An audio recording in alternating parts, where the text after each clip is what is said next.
Assalamualaikum warahmatullahi wabarakatuh. Saya Sela Yasmin dari kelas E3O dengan NPM 2021 1450 1050. Di sini saya akan menjelaskan materi ilmu sosial dan budaya dasar dengan judul Manusia, Nilai, Moral, dan Hukum. Pokok pembahasan yang akan saya bahas yang pertama adalah hakikat nilai, moral, dan hukum, dan yang kedua ada fungsi nilai, moral, dan hukum. Latar belakangnya adalah manusia, nilai, moral, dan hukum merupakan sesuatu yang tidak dapat dipisahkan. Masalah-masalah serius yang dihadapi bangsa Indonesia berkaitan dengan nilai, moral, dan hukum antara lain mengenai kejujuran, keadilan, menjilat, dan perbuatan negatif lainnya. Sehingga perlu dikedepankan pendidikan agama dan moral karena dengan adanya panutan, nilai, bimbingan, dan moral dalam diri manusia akan sangat menentukan kepribadian individu atau jati diri manusia, lingkungan sosial, dan kehidupan setiap insan. Pendidikan nilai yang mengarah kepada pembentukan moral yang sesuai dengan norma kebenaran menjadi sesuatu yang esensial bagi pengembangan manusia yang utuh dalam konteks sosial. Yang pertama ada hakikat nilai. Kata nilai dalam bahasa Inggris disebut value, sedangkan dalam bahasa Latin disebut valere. Secara bahasa, nilai dapat diartikan sebagai harga, namun lebih dari itu, definisi nilai bisa dijabarkan lebih luas dan berkaitan dengan sesuatu yang berharga dalam kehidupan manusia. Nilai dapat diartikan sebagai sifat atau kualitas dari sesuatu yang berharga bagi kehidupan manusia, baik lahir maupun batin. Bagi manusia, nilai dijadikan sebagai landasan, alasan, atau motivasi dalam bersikap dan bertingkah laku, baik didasari maupun tidak. Pengertian nilai menurut para ahli. Yang pertama, pengertian nilai menurut Sprenger. Menurut beliau, nilai adalah suatu tatanan yang dijadikan panduan oleh individu untuk menimbang dan memilih alternatif keputusan dalam situasi sosial tertentu. Yang kedua, menurut Horrocks, menurut beliau, nilai adalah sesuatu yang memungkinkan individu atau kelompok sosial membuat keputusan mengenai apa yang ingin dicapai atau sebagai sesuatu yang dibutuhkan. Yang ketiga, menurut Anthony Giddens, nilai merupakan suatu gagasan yang dimiliki seseorang maupun kelompok mengenai apa yang layak, apa yang dikehendaki, serta apa yang baik dan buruk.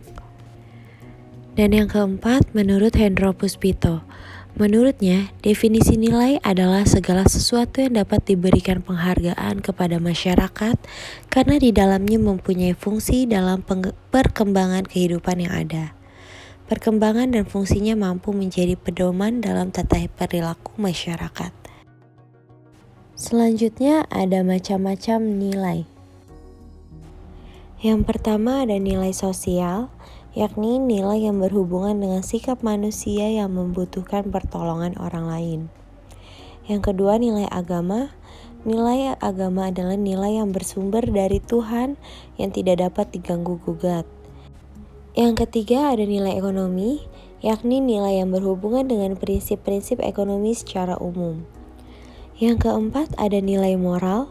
Nilai moral adalah nilai yang bersumber dari kehendak maupun kemauan yang juga disebut nilai kebenaran.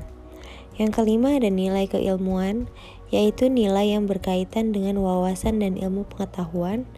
Yang terakhir ada nilai seni, yaitu nilai yang bersumber melalui unsur rasa pada setiap diri manusia. Disebut juga nilai estetika atau keindahan. Fungsi nilai sosial dalam masyarakat. Yang pertama, mampu mengarahkan masyarakat untuk berpikir dan bertingkah laku. Yang kedua, mampu menyumbangkan seperangkat alat untuk menetapkan harga sosial dalam suatu kelompok.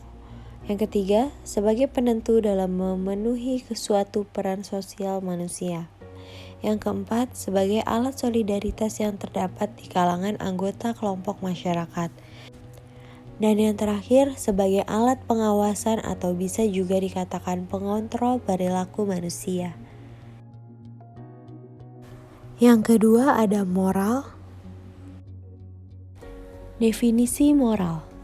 Moral, akhlak, etika, atau susila dalam bahasa Latin moralitas atau dalam bahasa Arab yaitu akhlak adalah istilah manusia menyebut ke manusia atau orang lainnya dalam tindakan yang memiliki nilai positif.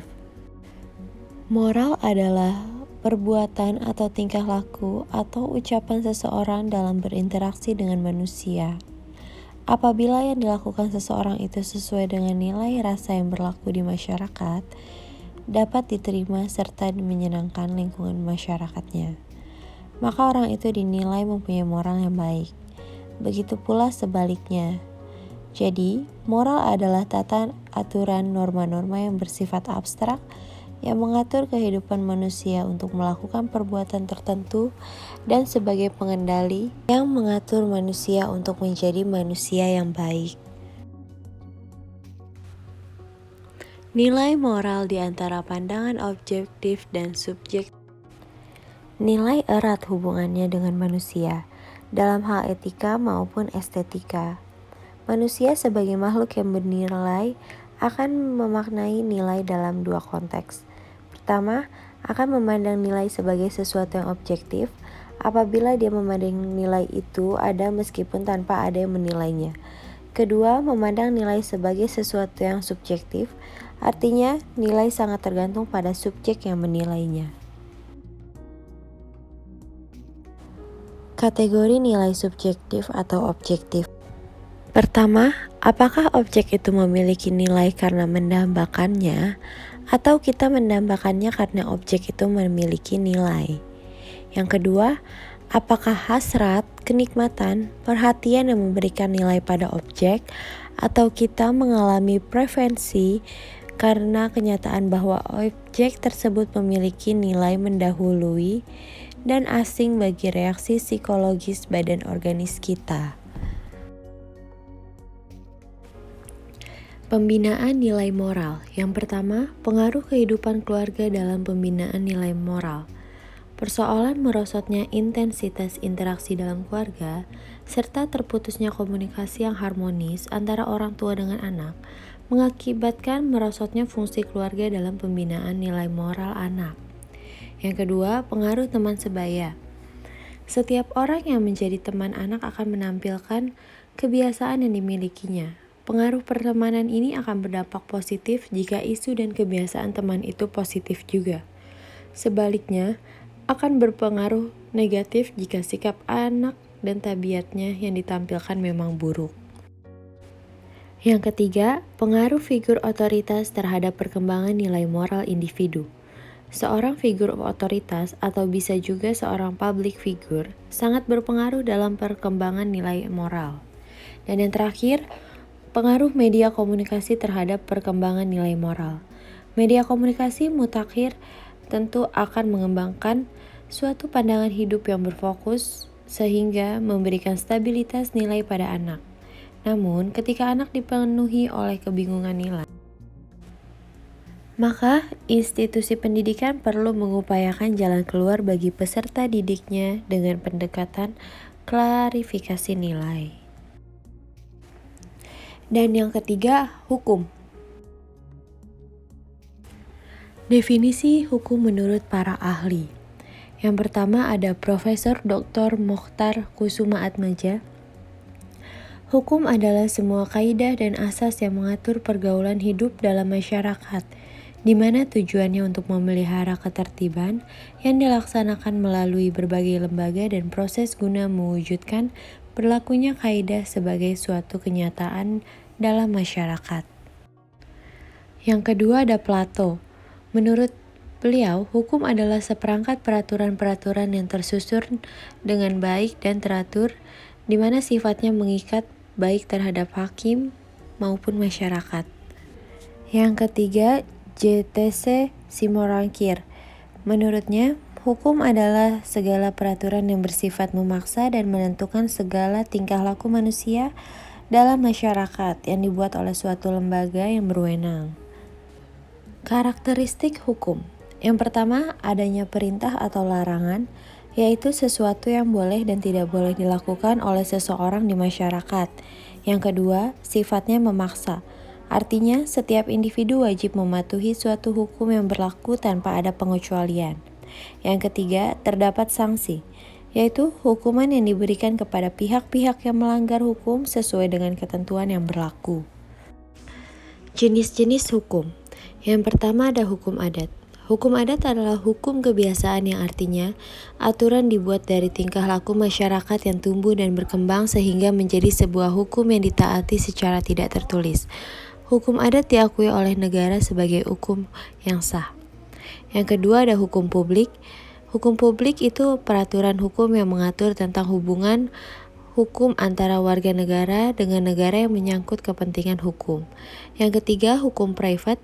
Hukum privat adalah hukum yang mengatur hubungan antara sesama manusia, antar satu orang dengan orang yang lain, dengan menitik beratkan pada kepentingan perorangan. Hukum privat merupakan hukum yang mengatur tentang hubungan antara individu dalam memenuhi kebutuhan hidupnya. Yang keempat ada hukum positif atau ius constitutum, adalah hukum yang berlaku saat ini di suatu negara. Hukum positif di sini mencakup aturan perundangan yang berlaku umum ataupun keputusan yang berlaku khusus, yang pelaksanaannya dikawal oleh aparatur negara dan dunia peradilan. Dan yang terakhir ada hukum pidana. Hukum pidana adalah bagian dari keseluruhan hukum yang berlaku di suatu negara yang mengadakan dasar-dasar dan mengatur ketentuan tentang perbuatan yang tidak boleh dilakukan. Dilarang yang disertai ancaman pidana bagi barang siapa yang melakukan. Fungsi hukum. Yang pertama, mengatur interaksi manusia di dalam masyarakat. Yang kedua, memberikan jaminan keamanan, kenyamanan, dan kebahagiaan bagi setiap anggota masyarakat. Yang ketiga, mengupayakan kemakmuran bagi seluruh masyarakat. Yang keempat, melaksanakan dan mewujudkan keadilan sosial bagi seluruh masyarakat. Yang kelima, menjadi petunjuk dalam pergaulan bagi setiap anggota masyarakat. Dan yang keenam, sebagai sarana penegak dalam proses pembangunan. Sekian dari saya, kurang lebihnya mohon maaf. Wassalamualaikum warahmatullahi wabarakatuh.